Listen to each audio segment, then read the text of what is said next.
fesa masa wani sinadari ne a cikin idonsa.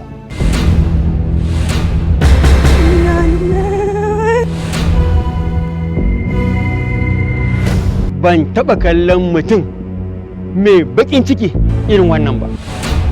Zan taimake ki a rayuwa.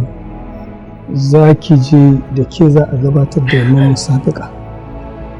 Kuma zan yi miki addu'a ki nasara.